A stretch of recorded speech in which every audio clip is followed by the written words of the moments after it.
let's talk about this year's show. First of all, rumors swirling around that Big Ramy will retire after this year. So I want to ask, assuming he is able to win a third title, do you feel he could have tried to push on, eventually try and break the record of 8 titles? Or is it a different era now?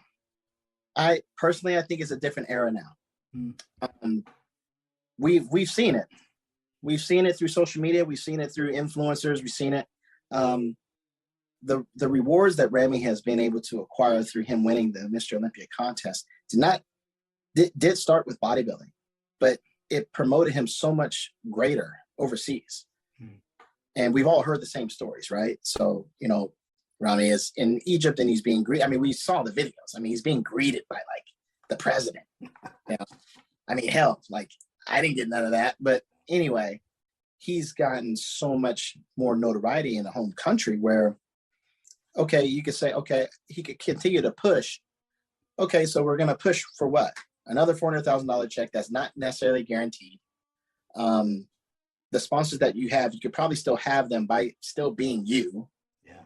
And you could do more appearances around the world without having to have the stress on your mind, on your spirit, and definitely on that heart, being that size. So it's very interesting. It's very interesting. I mean, I don't think the question is, does Ramy have to win 4, 5, 6 to be considered a great champion?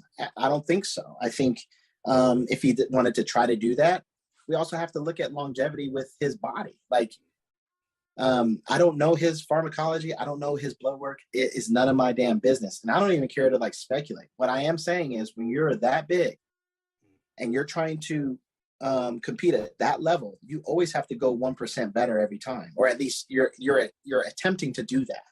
You win your first one, that's great, but you going for a title defense, it's a little different. I mean, you can ask Brandon Curry that. Like, it's a lot different that goes on in here. There's a lot different that go on in here. So, with Ramy, if he decides to do that, I say walk away with your health. I say walk away with titles. I say walk away with those sponsors, those endorsements, those commercials he's doing. Yeah. And walk away with a plan of knowing that you can still be involved in the sport in a different way and make a great living from it. Yeah. I mean, he's got 3 or 4 kids. I think it's 3. I have no idea, bro. He has several children, and he's got 2 wives. So he's got a lot of living left ahead of him that he wants to do, I'm sure.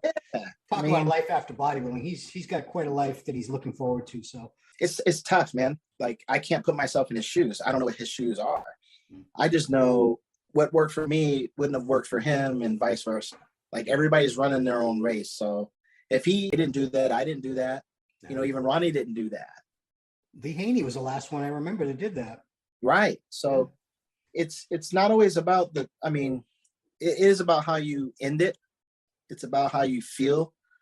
At the end of the day, that's paramount. You have to do what's best for you and your family. So, I'll defer to Big Ramy on answering those directly, but I would love to be able to, if he were to have that come into fruition, I would love to interview him right after. Yeah, absolutely.